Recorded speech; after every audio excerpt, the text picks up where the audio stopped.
Hello everyone, welcome back to Charu Coaching Classes. Today I am going to discuss about the second theory of learning and teaching, which is classical conditioning theory. Classical conditioning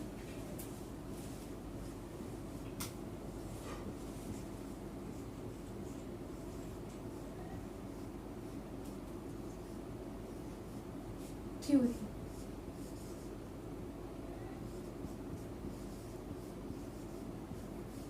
जो एक classical conditioning theory है ये हमें दी थी Ivan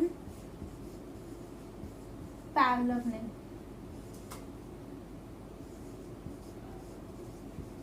ठीक है, जो Ivan Pavlov थे ना, ये कोई ये साइकोलॉजिस्ट नहीं थे, साइकोलॉजिस्ट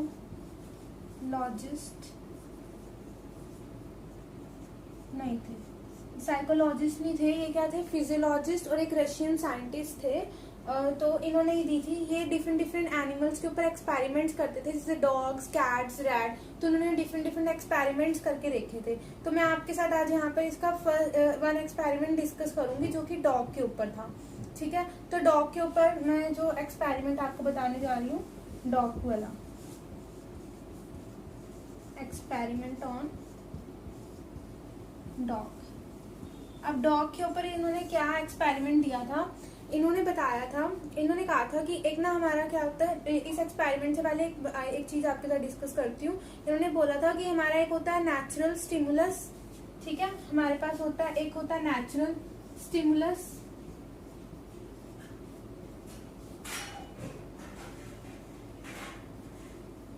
अगर नेचुरल स्टिमुलस से हमें नेचुरल रिस्पॉन्स तो आता ही है, नेचुरल रिस्पॉन्स। नेचुरल स्टिमुलस से, स्टिमुलस का मतलब है कि कोई भी ऑब्जेक्ट या कोई भी सिचुएशन हमारे सामने आ रही है तो हम उसके रिगार्डिंग क्या करेंगे, कुछ ना कुछ रिस्पॉन्स करेंगे। अगर नेचुरल स्टिमुलस होगा तो हम नेचुरल रिस्पॉन्स करेंगे ही। लेकिन इन्होंने क्या बताया था यहाँ पर कि हम अगर हमें आर्टिफिशियल स्टिमुलस भी दिया गया ना, तब भी हम नेचुरल स्टिमुलस कर रहे हैं। तो इन्होंने यहाँ पर हमें क्या बताया, अगर आर्टिफिशियल स्टिमुलस भी है ना, आर्टिफिशियल स्टिमुलस भी है, फिर भी हम नेचुरल रिस्पॉन्स ही कर रहे हैं। इनकी इस एक्सपेरिमेंट की हेल्प से इन्होंने बताया था। तो वो एक्सपेरिमेंट क्या है, वो एक स्टोरी सी है, मैं आपको स्टोरी की तरह ही बताऊंगी। तो उस एक्सपेरिमेंट में क्या था, उन्होंने एक डॉग लिया और डॉग को उन्होंने पूरी रात ना हंग्री रखा। उसके बाद उन्होंने क्या किया, पूरी रात उसको हंग्री रखने के बाद एक उन्होंने एक्सपेरिमेंटल टेबल के साथ उस डॉग को टाई कर दिया। ठीक है, और साथ में उन्होंने हर तरह की वहां से ना डिस्ट्रक्शंस वगैरह सब कुछ एक्सक्लूड कर दिया, कि उस डॉग को बिल्कुल एक कंफर्टेबल फील करवाया और वहां पर कुछ भी उन्होंने कोई भी ऑब्स्टेकल कुछ भी आने नहीं दिया।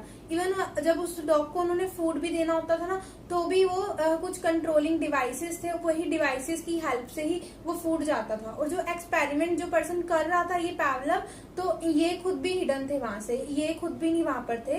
तो सब कुछ डिवाइस, मैकेनिकल डिवाइसेस की हेल्प से ही होता था जब डॉग को फूड वगैरह जाता था। तो इन्होंने इसमें क्या किया, इस एक्सपेरिमेंट में इन्होंने देखा, इन्होंने इन्होंने रिंगिंग ऑफ बेल भी, एक बेल की अरेंजमेंट की। और इन्होंने क्या किया, इन्होंने फूड डॉग के सामने लेके जाने से पहले बेल रिंग कर देते होते थे। तो जब बेल रिंग करते थे उसके बाद फूड देते थे, तो क्या हुआ कि डॉग के माउथ में सलाइवा प्रोड्यूस होने लग जाता था।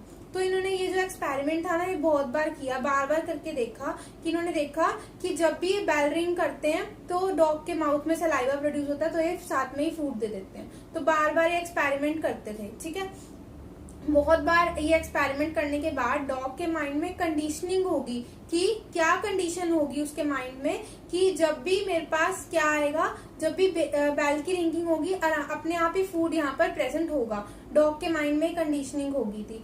तो फिर इसके बाद क्या हुआ, एक बार एक ऐसी ट्रायल उन्होंने की जिसके अंदर उन्होंने सिर्फ बेल की रिंग करी, लेकिन उन्होंने कोई भी फूड प्रेजेंट नहीं करा उस टाइम पे वहां पे। तो क्या हुआ, वहां पर डॉग के माउथ में फिर भी सलाइवा प्रोड्यूस हुआ। क्यों? क्योंकि डॉग का जो माइंड था ना, वो कंडीशन हो चुका था कि जब भी बेल रिंग होगी कि उसको फूड वहां पर मिलेगा ही, इसलिए ऑटोमेटिकली उसका जो सलाइवा का सिक्रेशन था वहां पर हुआ ही हुआ। ठीक है।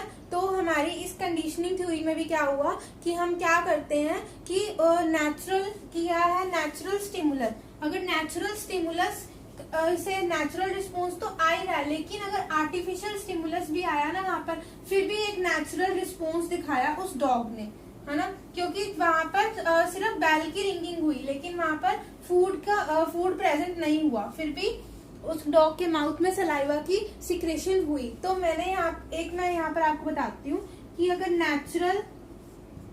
अगर हमारे पास यहाँ पर नेचुरल स्टिमुलस है, ठीक है जी, अगर नेचुरल स्टिमुलस है, ठीक है, एस से ले लेते हैं, नेचुरल स्टिमुलस मतलब कि फूड है मेरे पास यहाँ पर, फूड, तो नेचुरल रिस्पॉन्स आएगा ही, नेचुरल रिस्पॉन्स आएगा ही आर, ठीक है।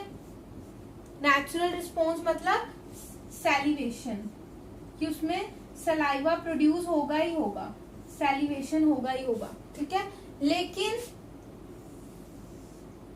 अगर इसकी नेचुरल की जगह अगर आर्टिफिशियल स्टिमुलस आ जाए, आर्टिफिशियल स्टिमुलस, आर्टिफिशियल स्टिमुलस का मतलब है यहाँ पर जो कि रिंगिंग ऑफ बेल था, रिंगिंग ऑफ बेल, तो इसको S1 ले सकते हैं, ठीक है। और इसको साथ में क्या होगी, जर्नल अवेयरनेस, जो कि क्या है, नेचुरल रिस्पॉन्स बोल सकते हो, रिस्पॉन्स,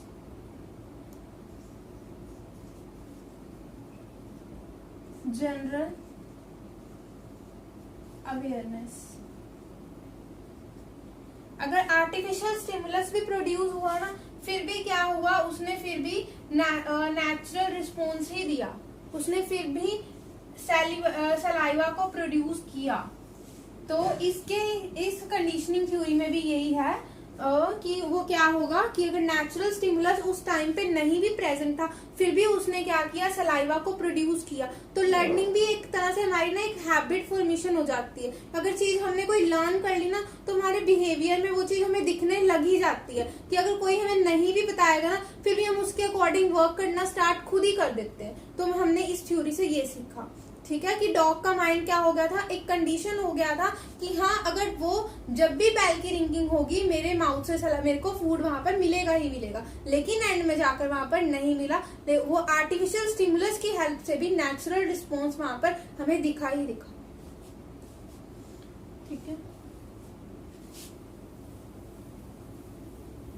नाउ अब मैंने आपको जैसे ये थ्योरी बता दी, अब इसके बाद हम यहाँ पर वो करेंगे इसकी एजुकेशनल इम्प्लीकेशंस। अब इस थ्योरी की एजुकेशनल इम्प्लीकेशंस क्या हैं, जैसे कि मैंने आपको बताया था कि हर थ्योरी में आपको एजुकेशनल इम्प्लीकेशन लिखनी कंपलसरी है। तो इस थ्योरी के अकॉर्डिंग यहाँ पर हमने क्या करी है, लर्निंग करी है बाय कंडीशनिंग, की कंडीशन होगी उसके माइंड में, उसी से उसने वहां पर क्या करा है, लर्न करा है, ठीक है। तो यहाँ मैंने आपको बताया कि आपको जब भी कोई भी थ्योरी करनी है तो उसके साथ उसकी एजुकेशनल इम्प्लीकेशन करना बहुत जरूरी है। तो इस थ्योरी में भी मैं आपको एजुकेशनल इम्प्लीकेशन बताऊंगी कि हम अपनी एजुकेशन में, अपने टीचिंग लर्निंग प्रोसेस में इसको कैसे अप्लाई कर सकते हैं। तो एजुकेशनल इम्प्लीकेशंस क्या हैं, अब हमारे पास यहाँ पर एजुकेशनल इम्प्लीकेशंस,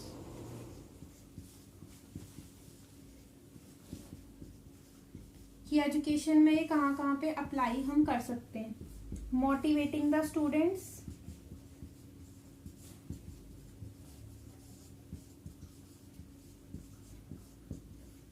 टीचर क्या कर सकता है, बच्चों को मोटिवेट कर सकता है कि तुम्हें ऐसा ही लर्न करना है, वो उनके माइंड में कंडीशनिंग कर सकता है, अगर तुम ऐसा करोगे तो तुम ये बन सकते हो, तुम इस चीज को अचीव कर सकते हो, तो मोटिवेट भी कर सकता है, ठीक है। और डेवलपिंग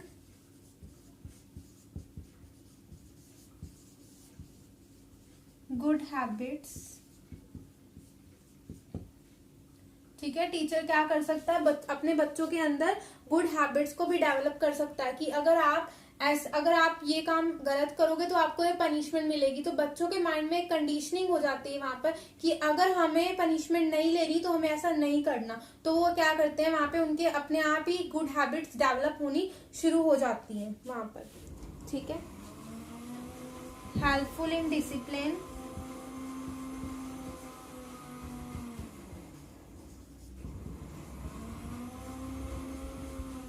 डिसिप्लिन में भी हेल्प करता है। कि अगर कई बार होता है ना, अगर बच्चों के माइंड में कंडीशनिंग होगी कि हाँ अगर हम शोर मचाएंगे तो मैम हमें पनिशमेंट देंगे या कुछ भी ऐसा, अगर उनके माइंड में एक बार ये दिमाग में उनके बात बैठ गई तो वो क्या करेंगे, अगर टीचर क्लास में नहीं भी होगी ना तो भी वो वहां पर डिसिप्लिन में रहने की वो करेंगे कोशिश। ठीक है, तो वहां पर क्या हो जाता है, ये अगर हमारे माइंड, बच्चों के माइंड में भी कंडीशनिंग होगी तो वो डिसिप्लिन में ही रहेंगे। तो हेल्पफुल इन डिसिप्लिन, वो डिसिप्लिन में भी रह सकते हैं अगर ये हम इस थ्योरी का यूज करते हैं। ठीक है,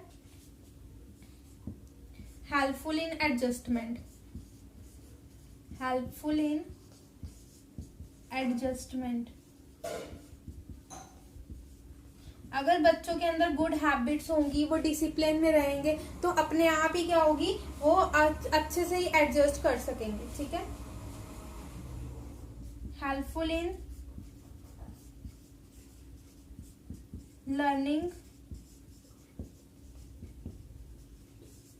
लैंग्वेज, बच्चे क्या कर सकते हैं, अगर वो डिसिप्लिन होंगे, ठीक है, अच्छी गुड हैबिट्स होंगी उनके अंदर, तो वो क्या कर सकते हैं, कोई भी लैंग्वेज बहुत इजीली लर्न कर सकते हैं। ठीक है, तो इस थ्योरी की हेल्प से। और क्या कह सकते हैं, तो motivating the student, developing good habit, helpful in discipline, helpful in adjustment, helpful in learning language, और elimination of fear, elimination of fear.